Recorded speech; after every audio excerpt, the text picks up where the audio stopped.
Would you be willing to choose between your faith and your job? There are still lots of people in New York who support marriage, and they're facing some tough decisions. This is the CitizenLink Report. I'm Stuart Shepard, along with our Executive Director, Tom Minnery. Hi, Tom. Hello, Stuart. Before we get to New York, I want to ask you first about what happened in Washington last week. You went up to the Senate, asked you to come in and testify before the Senate Judiciary Committee about marriage. Tell us how it went from your point of view. Well, thanks for asking. I was testifying against a bill that would have done two things. First, it would have allowed the federal government to recognize same-sex marriage. The federal government does not now do so. Secondly, it would require states without same-sex marriage laws, force them to recognize same-sex marriages performed elsewhere in states that do have same-sex marriage laws. So the Defense of Marriage Act is very important. And the nice thing is that it has no chance of passing in this Congress. The hearing itself was very, very one-sided. It was a large Senate hearing room. It was jam-packed with gay activists and their allies for about an hour before the hearing began through the end of the hearing. And so it was kind of a lonely proposition. I was on a panel with three people who were on the other side of the issue, two of them with very sad stories to tell about having to sell houses when their spouses died. It's a different world, Stuart, to hear men talk about their husbands. Yeah. And it's happening in those states where there is same-sex marriage. But to hear the stories was sad. Nonetheless, the federal government does not recognize same-sex marriage for a reason. That's because the majority of the people do not wish that. And the conservatives on the committee, the Republicans, did not show up, and they did not show up because there was no chance to pass the bill. They said they did not want to lend the credibility of their presence to make it even bigger of a story. Now, Senator Grassley, the ranking Republican on the committee, was there, and Senator Orrin Hatch was there for a brief time. Other than that, there were no Republicans. So it was kind of a lonely experience, but I am forever grateful for the power of prayer. People at my church were praying for me. People on the team here at Focus were praying. And I was amazingly calm as this thing began. So there was no excuse for a bad job. I had everything going for me and did the best I could. Well, we appreciate the fact that you were willing to go into a tough situation. I mean, a difficult situation that was set up against you, but still to be willing to stand up and speak is a good thing. We want you to be able to hear Tom's opening statement from that. We're going to include a link to that with the summary that goes with this video, and you can hear the opening remarks he had. The whole thing went, what, more than 2.5 hours, I believe. It did. My part was just a few minutes, about 6 minutes in the opening comment, and some pointed questions here and there, and that was it. Yeah. All right. Well, thank you, Tom, for doing that. We want to welcome now to this particular episode Jason McGuire. He heads up a group called New Yorkers for Constitutional Freedoms. Most of you are probably aware this past weekend, New York became a state that recognizes same-sex marriage, and Sunday was the first days that those were legally allowed. There's something else you need to know, though. We're going to find out some more about that from Jason. Hi, Jason.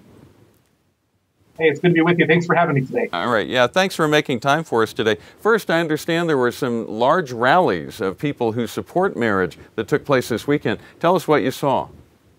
Right. In fact, it's pretty exciting to see just New Yorkers all across the state standing up and saying we still believe that marriage is between one man and one woman. There were simultaneous rallies at 3 o'clock Sunday afternoon in Manhattan, where reportedly there were 10,000 people. And then there were hundreds in Albany and Buffalo, Rochester, and even one that just popped up spontaneously in Syracuse, and a few smaller ones around the state. It's a pretty exciting day to see a coalition of people saying marriage between a man and a woman does matter.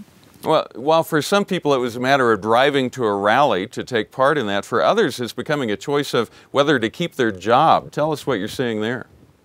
Right. In fact, that's one of the things that is resulting from the passage of same-sex marriage here, is now we have town clerks that are having to choose between violating their religious conscience or signing these same-sex marriage licenses. And there have been some courageous individuals like Laura Patuski in the Barker Town Clerk, Broome County, or Ruth Sheldon in Granby, Oswego County, who said, you know what, I just can't go against what my faith teaches and what the Bible clearly says. And they have resigned their positions rather than sign those same-sex marriage certificates. Now, what's unfortunate is there is religious accommodation, we believe, under existing New York State law that would protect these town clerks. But our governor, Andrew Cuomo, and even the Nassau County District Attorney, Kathleen Rice, took preemptive strikes and really wrote some pretty threatening statements to these clerks saying, don't even think about not signing these licenses. But, as a matter of trying to stand up for these courageous town clerks, we've established something at couragefund.org. The Courage Fund is designed to help these people financially and with some legal assistance as they find their religious freedoms are infringed upon. Now, their story really highlights something, and that is with this bill that passed and it went through the legislature, they included protections for certain folks in religious professions, and they were thinking pastors and that sort of thing. But by defining who's protected, they also essentially defined who's not protected, right? Exactly. In fact, that was one of the issues we had with this legislation. First of all, we didn't even see the Religious Freedoms Amendments until it came just before it came to the floor. And the very fact that they had to put this kind of protection left a lot of other people exposed. So we have a dangerous precedent here in New York now to where we have established a schism, if you will, a difference between religious quote-unquote professionals, for lack of a better term, pastors and churches, and the person who sits in the pew. And that is not what religious freedoms were intended to do. But we're now separating the professional person, the professional pastor, for lack of a better term, from the person who sits in the pew. It's not a good precedent. Jason, I have a question for you. I suspect a lot of people around the country watching this video would be surprised to know that thousands upon thousands of people came out in Manhattan. We don't generally think of Manhattan as a bastion of pro-marriage support. Where did these people come from? Were they downtown people? Did they come in from the suburbs or from the other boroughs of New York? Any idea about that? Well, I'll tell you, this is not the first time it's happened in New York City. It's just something the press has not spent a lot of time covering. Senator Reverend Ruben Diaz, he is a Pentecostal preacher and also a state senator, and he's been phenomenal just helping to organize people in the city that do believe that marriage matters. And so there are people from the Bronx, and yes, even in Manhattan, that say that marriage between a man and a woman matters. We're getting so many emails and contacts now from people saying, keep fighting. We're here in the city. We do support you. It's just something that's not politically correct in that region of the state. And so we're not getting a lot of coverage on it. I'll tell you, even back in 2009, Senator Diaz had probably 20,000 people at his rally then. And so these folks are out there. The numbers are there. It's just we have elected officials in Albany. They're not representing the districts. Now, just this week, a lawsuit was filed challenging the law. Tell us what it's all about. New Yorkers for Constitutional Freedoms has filed a lawsuit against the state Senate and the State Department of Health. The state Senate, because of the process and procedure whereby same-sex marriage was passed in New York, and the Department of Health because it deals with domestic relations law. But in essence, this is a case that looks at the process and procedure. We believe that there were a number of actions that were taken that led to same-sex marriage becoming law here in New York that really not only violated internal Senate procedures, but ultimately even some New York state laws. And we're hopeful that as the Liberty Council takes this case before the courts, that the court will hear these arguments and will rule to nullify same-sex marriages here in New York. So what's the next step for people who support marriage still between a man and a woman in New York? What's ahead? Well, there's a number of things. First, of course, is a judicial angle that we're looking at. Legislatively, we're pursuing a constitutional amendment. New York does not have initiative or referendum like a lot of other states do. And so the only means of getting a vote to the people is we have to go for a constitutional amendment. That will have to pass 2 successive legislatures. We don't have the numbers right now in the legislature. So in November 2012, pro-family voters are going to have to really be engaged, carefully looking at the candidates as to not only who agrees with you that marriage is between a man and a woman, but who will publicly take the lead on these issues. And that's the difference we learned in this battle. There are people who will say they're with you, but they will not be very public. We need leaders with strong character who will stand up and say, I believe that marriage between a man and a woman matters and I'm willing to lead the charge. All right. Well, Jason, we appreciate the work you've been doing up there, and we look forward to hearing the rest of what you do from here forward. Thank you very much. All right. Thanks for making some time for us today. Appreciate it. Tom, I want to change gears now. Last week, you told some stories about Normandy and your trip there, and they were very personal and touching stories. We got a lot of comments from you this week, and I don't know, a couple of dozen emails that came in, but I wanted to share a couple of stories that particularly touched us, and there were many to share, but I picked out a couple. This is a note from Gretchen, who lives in Georgia. She thanks you for sharing your story about Normandy, and mentions that her father died just recently in the last couple of months. And he was her, quote, D-Day hero. He stormed the beach and survived. So the beach you walked on, he was there back in 1944. She writes, later, as he pressed through, he was wounded and was able to return home. He was a godly man who lived the values daily of the Word and focus on the family. And she says she misses her dad. And I want to read this section pretty much as she wrote it. My dad married my mother several months before he left for the invasion.